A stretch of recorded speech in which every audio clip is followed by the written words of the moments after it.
That the youths should take up the mantle of leadership has been a strong part of the national discourse.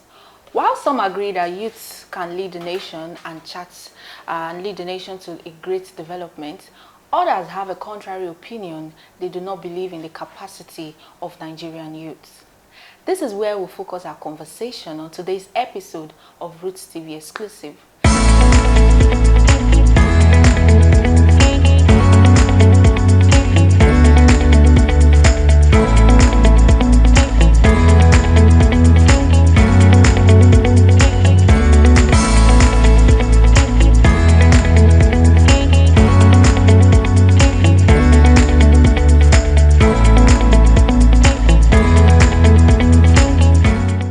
And to discuss the topic, I have the National Youth Council of Nigeria's president in person of Oladele John Nehi. He will be sharing his thoughts on how Nigerian youths are clamoring to take up the mantle of power. Thank you for coming on the program. Thank you very much for having me. Now to start with, the 2019 general elections have come and gone. What will you say are the lessons there for youths who want to take over power? Thank you very much. The lessons are very straightforward. The 2019 election actually offers the Nigerian youth a very great opportunity to showcase themselves. And this was not without the fact that the Not Too Young to Run bill was signed to law by the president at the eve of the election. And not minding the fact that it was so close to the election before the Nigerian youth could be given the opportunity to participate in the last election. It gave us a very bright opportunity whereby we see a lot of youth participating in the last election. So one of the lessons is that youths of today now have more opportunity to vie for elective position. You know, the Not Too Young to Run actually led to a reduction in the age of those for qualification into the election. And that alone is something that the Nigerian youth are happy about. Another lesson is the fact that the political space was opened up by this same act. Another great one is that the level of thuggery and violence to a large extent was reduced compared to the previous elections. So what it means is that the Nigerian election is an improvement in progress.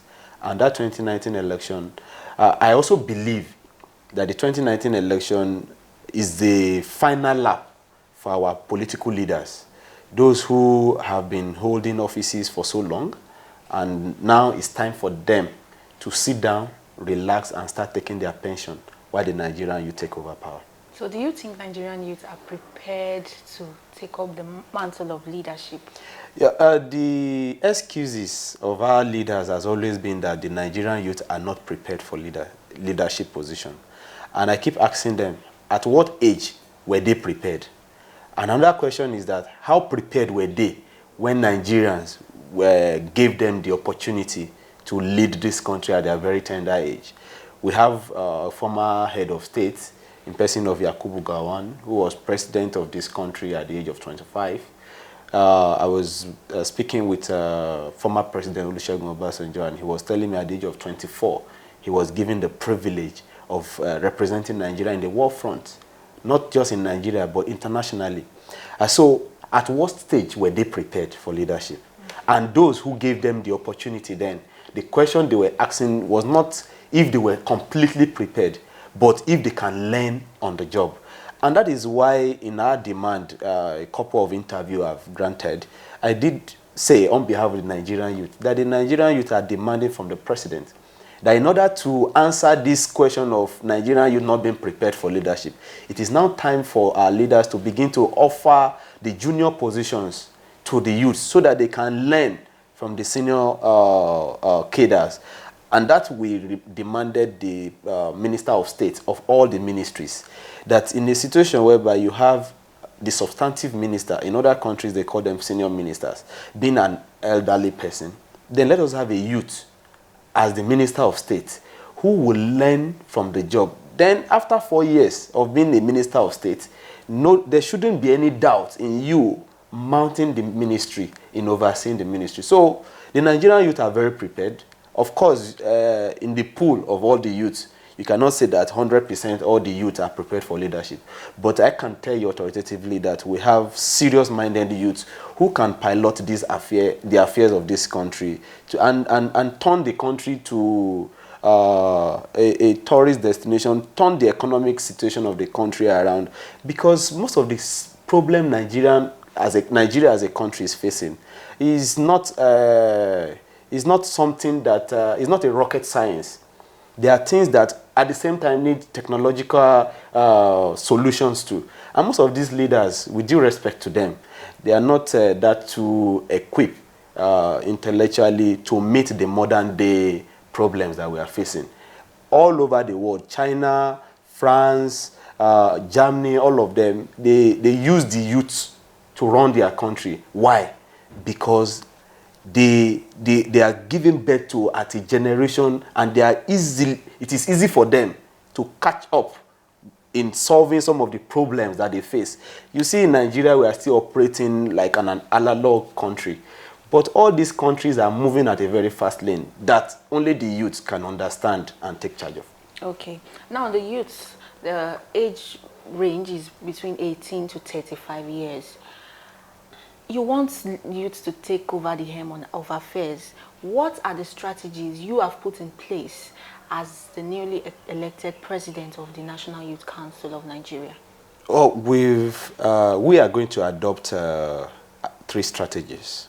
The first strategy, all these strategies is anchored on the youth rebirth movement, because the National Youth Council of Nigeria, under my leadership, has launched what we call the youth rebirth movement. And when you talk about rebirth, you are talking about giving life anew to something. So the rebirth is of two legs. The first leg is the fact that the youth themselves need to be given what we call reorientation. They need to be resensitized about governance. They also need to be resensitized about their mindset. That is one. The second rebirth is the fact that we, the Nigerian youth, are prepared to give life anew to Nigeria. And in this movement, the first strategy is to use the youth that are privileged to be in elective position now as a bait in our negotiation. As of today, we have a 31-year-old as speaker in Zamfara State. We have a 32-year-old as speaker in Oyo State. We have a 33-year-old as speaker in Plateau State, who is even an undergraduate. We also have a 34-year-old as speaker in Kwara State. So looking at these 4 states that are the most sensitive position, the legislative arm that is responsible in the formulation of laws and policies of the state, are being mounted by youth. Now, what it means is that in the next 4 years, their performance will be a guide, or will also be a point for us to campaign, to canvass for people, that if these young people could do what they have done in their state, obviously if youth are given the executive position of that state, they will do better. Now, that is the first strategy. The second strategy is to anchor on what we call a movement within the political party. The movement within the political party is to constantly, beginning from now, even ahead of the 2023 election, move around the political parties, do some conferences and seminars where we are clamoring for complete reduction in the cost of forms for elective position. We can't say we want youth to take over leadership of this country where we have a ridiculous amount of money being put from political party for nomination form. You can't say you want a youth to be president of this country come 2023 and the form of a political party is as high as 40 million naira. You can't say you want youth to take over the leadership of this country where the cost of purchasing form as a governor is as high as 30 million naira, 20 million naira. They are ridiculous amount. Where do you want these youths to get these monies from? So the second strategy is to make sure that all political parties that want to be relevant beyond 2023 slash their nomination form to a very convenient and a very reduced amount. Then the last strategy is to make sure that youth see themselves as leaders now, even ahead of the 2023 election, whereby we are going to hold a couple of conferences, seminars, and considering the demography, considering the fact that youth actually hold about 70% of the population, considering the fact that in elective positions, during electioneering processes, the youth and women actually hold about 80 to 90% of the voting strength of this country. So we now need to sensitize ourselves to see ourselves as leaders where we can rally around one of our own, with or without money, because election in Nigeria is very financially demanding.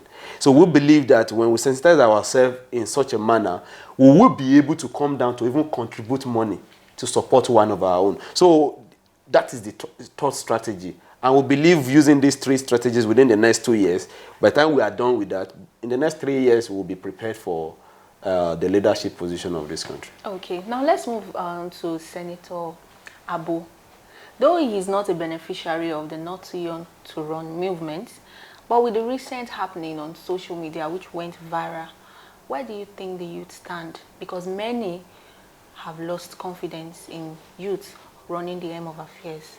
Thank you very much. First, I would like to correct the impression in the public domain that Senator Abbo, that is Senator Elisha Abbo, is a youth. By virtue of the AU Charter, by virtue of the Nigerian Youth Policy, Senator Abbo is no longer a youth. He is above 35 years old. But that notwithstanding, there have been this saying around the social media that he is the youngest senator in the Federal Republic of Nigeria right now, that is in the 9th Senate. So what it means is that the fact that that youngest is attached to it, not minding his age, will go into, I will answer your question.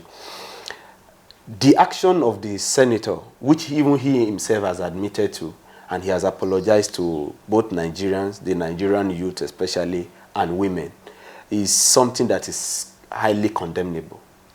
And I myself was one of those leaders who led the protest that particular day to Force Headquarters and National Assembly, where we demanded for his prosecution.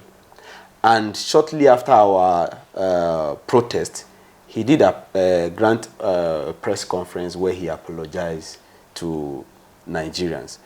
And whether the apology is accepted or not is another thing.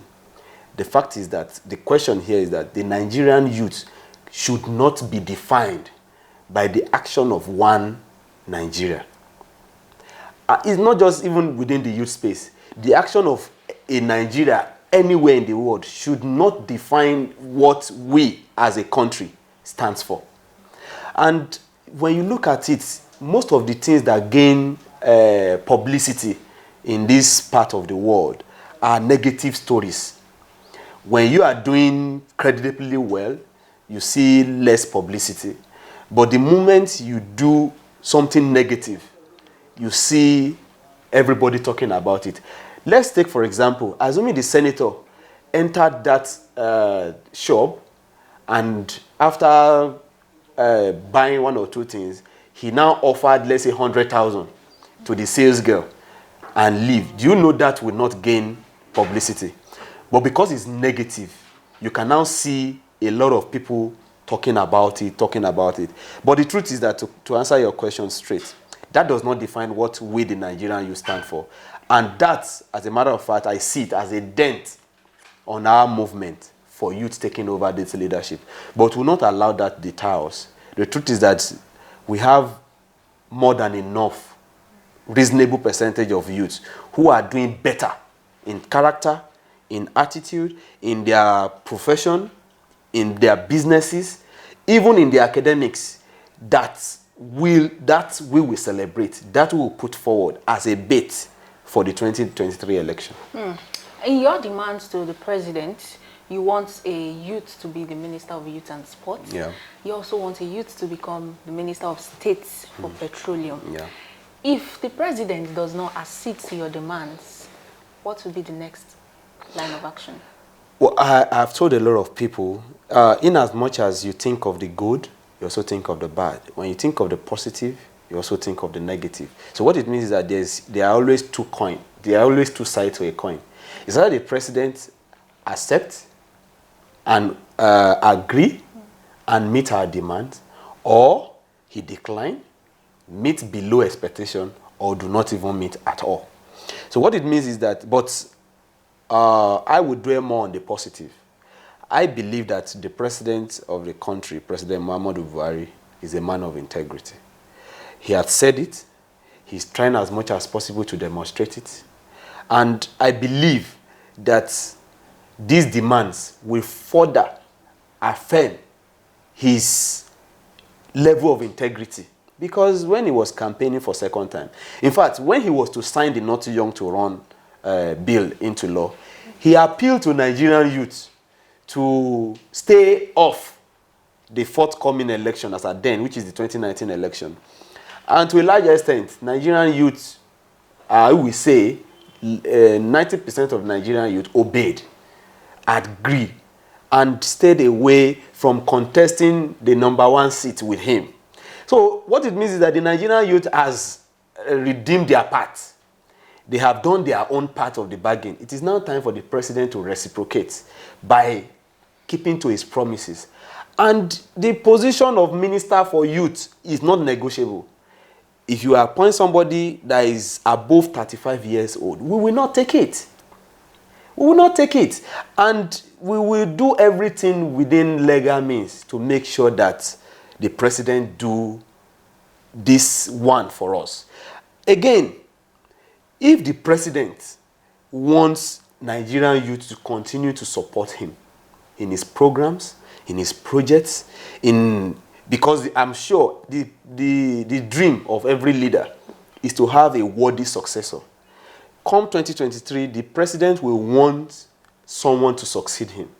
Obviously, he will have interest in somebody and will believe what he has said in the 2019 election will be used as a reminder, whether he keeps to it or not.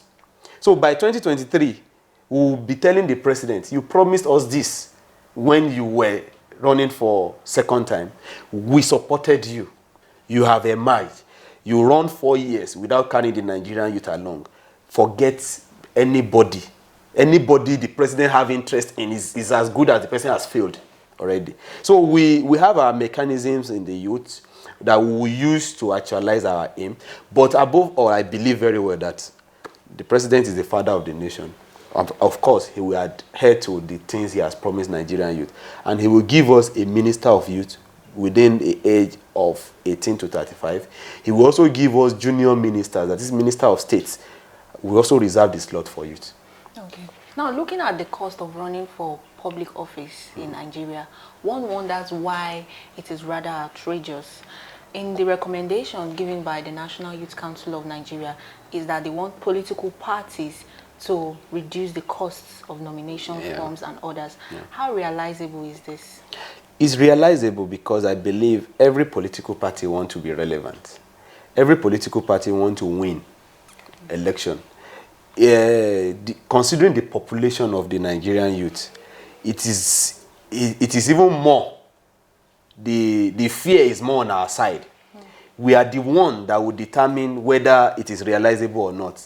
And any party can take the center stage in this country if the Nigerian youth massively support the person.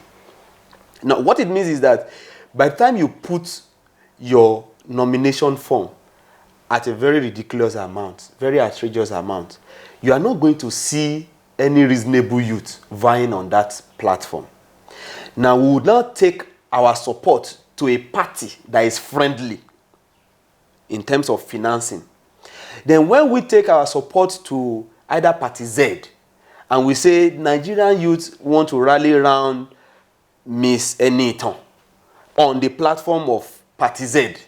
And with or without money, if the party is giving us the form free, what it means is that instead of investing 40 million naira to buy your own nomination form, we have 40 million naira to start our movement in a party that has offered the form for us at less to nothing.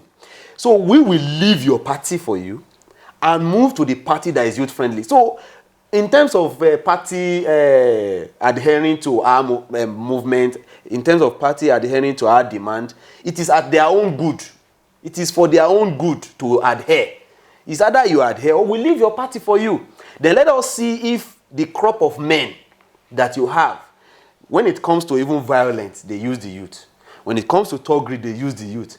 When it comes to pasting of posters, they use the youth. When it comes to monitoring their votes, they use the youth. When it comes to even securing the vote on election day, they use the youth. So at the end of the day, if these youth leave your party and decide to pick tent with another friendly party, it is to your own disadvantage. So obviously, I have no doubt in them adhering to. It's because we've not demanded before now. If we put ourselves together, obviously we'll do better. So on a scale of 1 to 10, how will you assess the Not Too Young to Run movement? It's too early to scale the Not Too Young to Run movement. But considering the time it was signed to law and now, I must say the Not Too Young to Run movement is on a fast lane. Because remember, this bill was signed to law less than 4 months to election.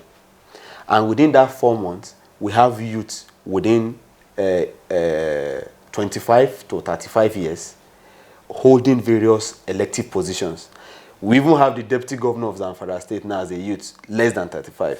So when you look at this movement and the achievement within the short period of time, you can't authoritatively say that is a big success. And what it means is that those people who are there now has encouraged more people.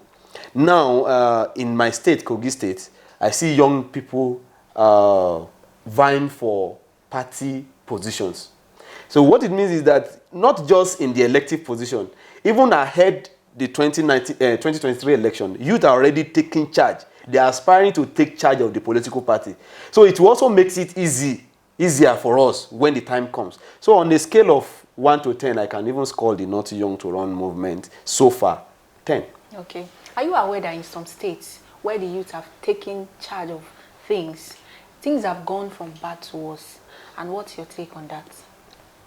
The truth is there are a couple of bad eggs amongst the youth. Another thing is that in the past, most youth have been rewarded for elective positions, not because they are credible, but because they were instruments in the hands of some of these gladiators to secure their political offices. For example, you see a thug who went to scatter voting processes in a local government. After the person emerged, such a thug is rewarded with position of SA, SSA, commissioners, and all that. Now, the reward given to this youth, in quote, is not based on his capacity and level of intelligence, but based on the bad side, the negative side, the destructive side of him. So when you use those ones to judge the youth, you see that we are missing the point.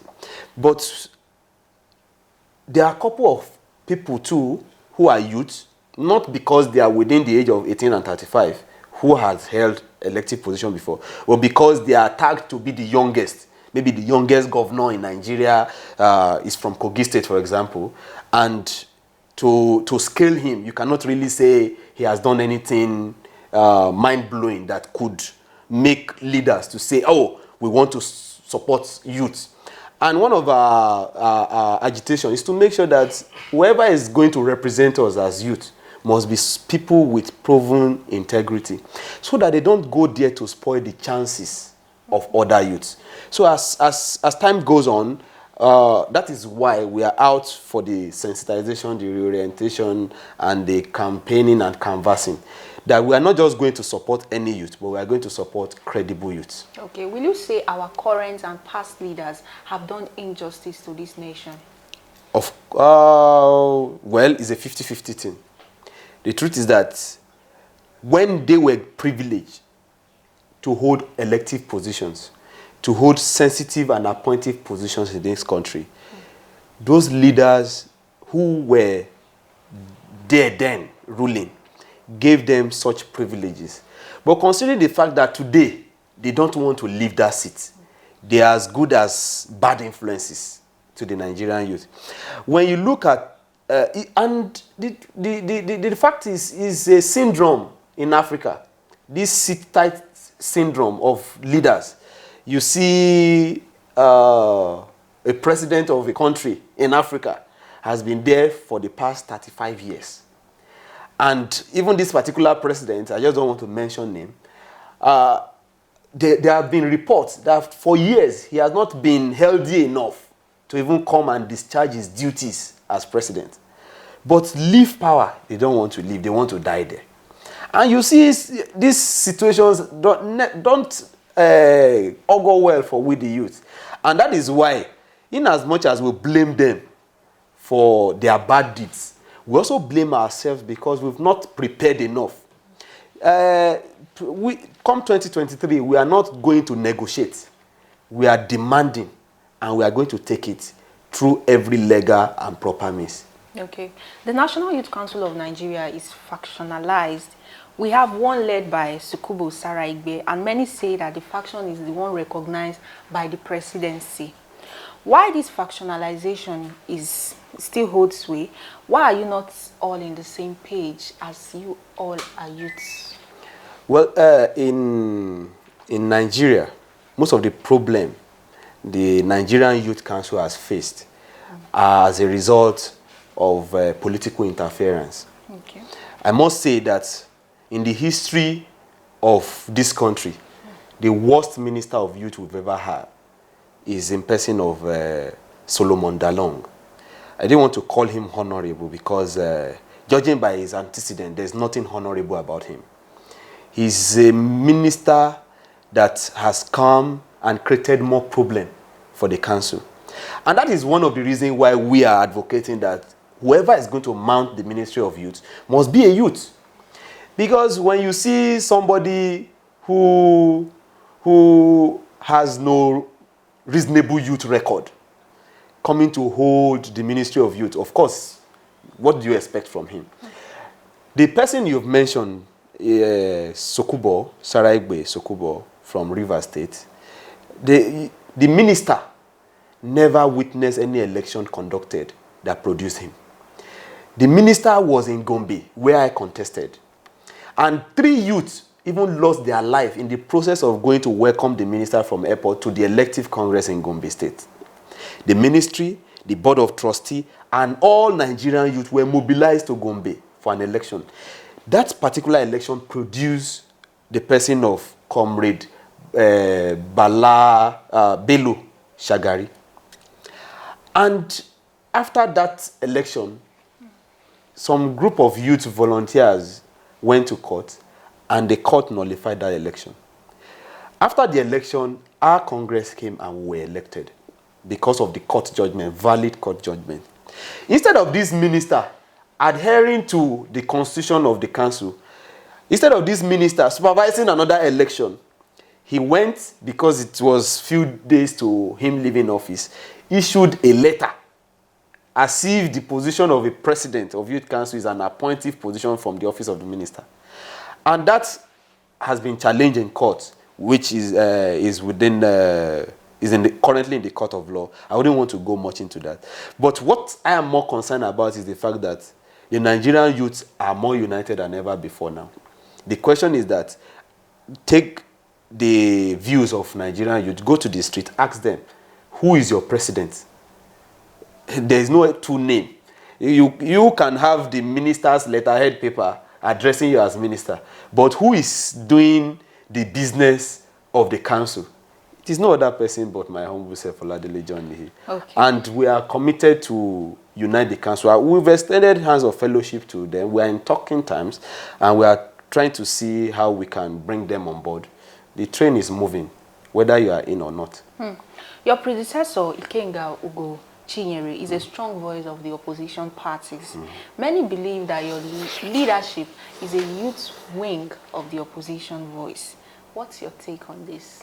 Well, Barrister Ikenga is one youth that every Nigeria should be very proud of, irrespective of his political view. The truth is that this country, Nigeria, cannot just be left in the hands of these leaders to run. So having a young person, even being the spokesperson of all opposition in Nigeria, is something that is worthy of commendation in the first place. Secondly, when I was answering your previous question about the faction in government, I told you that majority of our crisis in the council is as a result of political interference. When he was president, he became the chairman of a political party. And because of his activities in the political party, the ruling government saw him as a threat. And one of the lovely things he did was to resign honorably, to say that my position in the opposition is having direct interference to the discharge of the duty of the National Youth Council of Nigeria. And he resigned. Every Nigerian youth is a member of a political party. But the moment you hold a sensitive position like the president of the Nigerian Youth Council, you put your membership and your affiliate of any political party aside, and you face the business treating all youths, all organizations equally, irrespective of the political party they belong. So, in his own wisdom, when he discovered that it was difficult for him to separate his political affiliation with the council, he resigned. Taking over leadership, since our activities since we emerged has not shown that any political party is sponsoring us. As a matter of fact, we have been taxing ourselves to carry out our activities, and we don't intend to be an affiliate of any political party, be you the ruling party, be you the opposition party. No. Our concern, our fight is for the Nigerian youth, and the Nigerian youth we fight for. It doesn't matter which political party they belong. It doesn't also matter which political party is ruling. We don't have business with APC. We don't have business with PDP. We don't have business with any political party. We only have business with people who are mounting and managing the affairs of Nigeria as a country and the Nigerian youth. So our concern is to the president, our concern is to the governors, our concern is to the legislators, not the political parties they belong to. That political party might have served as a vehicle via which they rode to power. But that does not define the position they sit, because they are managing our commonwealth. So in answering your question, the Youth Council under our leadership is not an affiliate of any party. The Youth Council under our party will not be used by any political party, either for or against. Thank you. Okay, any last word to the youths out there? Nigerian youths, we have commenced our youth movement, that is the Youth Rebirth Movement. And we can only advise and encourage that you join this movement, because the movement is to salvage this country. The movement is to make sure that the next political office holders come 2023 are Nigerian youth. So it is a movement for you. It is a movement for me. It is a movement for us. And I encourage you to join us in this movement, not minding the fact that in this movement it will be taxing. These same leaders will want to divide us, but we must take our stand to make sure that we speak in one voice, and come 2023, we manage the affairs of this country. Thank you very much. And we most sincerely thank you so much for your time. I will also thank you for your time and for having me. I also must commend RootsTV for the great work they are doing. Obviously, they are taking over this country, and the Nigerian youth are very much ready to support this television station, because 90% of the youth 90% of the workers that I have seen in RootsTV are youth. So what it means is that RootsTV is a TV for the youth, and Nigerian youth are ready to support you. Thank you. Thank you so much. And that was the President, National Youth Council of Nigeria, Oladele John Nihi. He has spoken extensively on the activities of Nigerian youth to ensure that they take over the mantle of leadership come 2023. He believes that if youths are given the opportunity, they will contribute their quota to ensuring the national development of Nigeria and Africa as a whole. This is where we draw the curtain on today's episode of Roots TV Exclusive. Keep watching Roots TV Nigeria.